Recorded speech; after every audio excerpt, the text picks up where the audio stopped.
राधे राधे। मेरे प्यारे भाइयों बहनों माताओं व बंधुओं, संस्कार की बातें चैनल में आपका स्वागत है।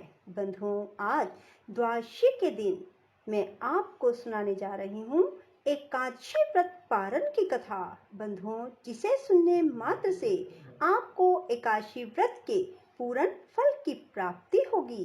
बंधुओं, यदि आपने हमारे YouTube चैनल को अब तक सब्सक्राइब नहीं किया तो जरूर करें और बेल आइकन दबाना ना भूलें, ताकि आपको हमारी आने वाली सभी वीडियोस की जानकारी सबसे पहले हो सके। बंधुओं, वीडियो को पूरी सुनने के बाद कमेंट बॉक्स में जय तुलसी माँ जरूर लिखें। बोलो तुलसी माता की जय हो। हमने आपके मुख से तुलसी के पत्र और पुष्प का शुभ महात्म सुना, जो भगवान विष्णु को बहुत ही प्रिय है। अब हम आपसे तुलसी की पुण्य में कथा को सुनना चाहते हैं। व्यास जी बोले, ब्राह्मणों, पहले स्कंद पुराण में मैं जो कुछ बतला आया हूँ वही यहाँ भी कहता हूँ। शतानंद मुनि के शिष्य कठोर व्रत का पालन करने वाले थे।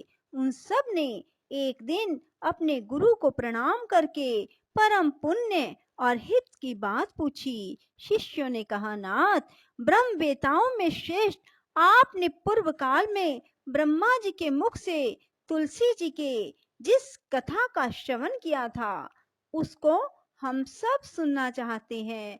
शतानंद जी बोले, शिष्यगण, तुलसी जी का नाम उच्चारण करने पर ही असुरों का दर्प दलन करने वाले भगवान श्री विष्णु प्रसन्न हो जाते हैं। मनुष्य के पाप नष्ट हो जाते हैं, उन्हें अक्षय पुण्य की प्राप्ति होती है, जिसके दर्शन मात्र से करोड़ों गोदान का फल प्राप्त होता है। उस तुलसी का पूजन और वंदन लोग क्यों ना करें। कलयुग में संसार में वे मनुष्य धन्य है जिनके घर में शालग्राम शिला का पूजन संपन्न करने के लिए प्रतिदिन तुलसी का वृक्ष भूतल पर लहलहाता रहता है। जो कलयुग में भगवान श्री केशव की पूजा के लिए पृथ्वी पर तुलसी का वृक्ष लगाते हैं, उन पर यदि यमराज अपने किंकरों सहित रुष्ट हो जाए तो भी वे उनका क्या कर सकते हैं।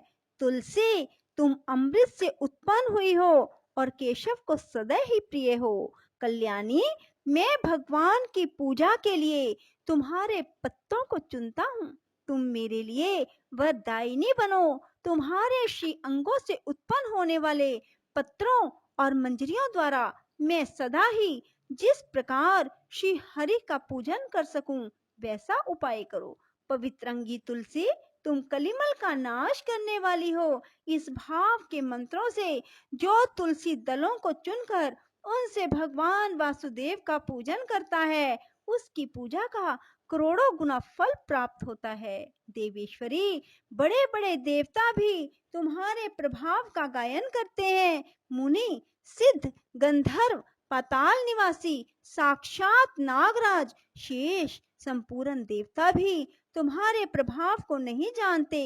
केवल भगवान विष्णु ही तुम्हारी महिमा को पूर्ण रूप से जानते हैं। जिस समय क्षीर समुद्र के मंथन का उद्योग प्रारंभ हुआ था, उस समय श्री विष्णु के आनंद अंश से तुम्हारा प्रादुर्भाव हुआ था। पूर्व काल में श्री हरि ने तुम्हें अपने मस्तक पर धारण किया। देवी, उस समय श्री विष्णु के शरीर का संपर्क पाकर तुम परम पवित्र हो गई। तुलसी, मैं तुम्हें प्रणाम करता हूँ। तुम्हारे श्री अंग से उत्पन्न पत्रों द्वारा जिस प्रकार श्री हरि की पूजा कर सकूं, ऐसी कृपा करो जिससे मैं निर्विघ्नता पूर्वक परम गति को प्राप्त हूँ। साक्षात श्री कृष्ण ने तुम्हें गोमती तट पर लगाया और बढ़ाया था। वृंदावन में विचरते समय उन्होंने संपूर्ण जगत और गोपियों के हित के लिए तुलसी का सेवन किया। जगत प्रिया तुलसी, पूर्व काल में वशिष्ठ जी के कथन अनुसार श्री रामचंद्र जी ने राक्षसों का वध करने के उद्देश्य से सरयू के तट पर तुम्हें लगाया था। तुलसी देवी, मैं तुम्हें प्रणाम करता हूँ। श्री रामचंद्र जी से वियोग हो जाने पर अशोक वाटिका में रहते हुए जनक किशोरी सीता ने तुम्हारा ही ध्यान किया था, जिससे उन्हें पुनः अपने प्रियतम का समागम प्राप्त हुआ। पूर्व काल में हिमालय पर्वत पर भगवान शंकर की प्राप्ति के लिए पार्वती देवी ने तुम्हें लगाया और अपनी अभीष्ट सिद्धि के लिए तुम्हारा सेवन किया। तुलसी देवी, मैं तुम्हें नमस्कार करता हूँ। संपूर्ण देवंगनाओं और किन्नरों ने भी दुःस्वप्न का नाश करने के लिए नंदन वन में तुम्हारा सेवन किया था। देवी, तुम्हें मेरा नमस्कार है। धर्म अरण्य गया में साक्षात पितरों ने तुलसी का सेवन किया। दंडक अरण्य में भगवान श्री रामचंद्र जी ने अपने हित साधन की इच्छा से परम पवित्र तुलसी का वृक्ष लगाया। लक्ष्मण और सीता ने भी बड़ी भक्ति के साथ परम पवित्र तुलसी का वृक्ष लगाया। लक्ष्मण और सीता ने भी बड़ी भक्ति के साथ उसे पोसा। जिस प्रकार शास्त्रों में गंगा जी को त्रिभुवन व्यापिनी कहा गया है, उसी प्रकार तुलसी देवी भी संपूर्ण चराचर जगत में दृष्टि गोचर होती है। तुलसी का ग्रहण करके मनुष्य पातकों से मुक्त हो जाता है। और तो और मुनीश्वरों, तुलसी के सेवन से ब्रह्म हत्या भी दूर हो जाती है। तुलसी के पत्ते से टपकता हुआ जल जो अपने सिर पर धारण करता है, उसे गंगा स्नान और 10 गोदान का फल प्राप्त होता है। देवी, मुझ पर प्रसन्न होवो। देवेश्वरी, हरि प्रिय, मुझ पर प्रसन्न हो जाओ। क्षीर सागर के मंथन से प्रकट हुई तुलसी देवी, मैं तुम्हें प्रणाम करता हूँ। द्वादशी की रात्रि में जागरण करके जो इस तुलसी माँ की कथा को सुनता है, भगवान श्री विष्णु उसके 32 अपराध क्षमा कर देते हैं।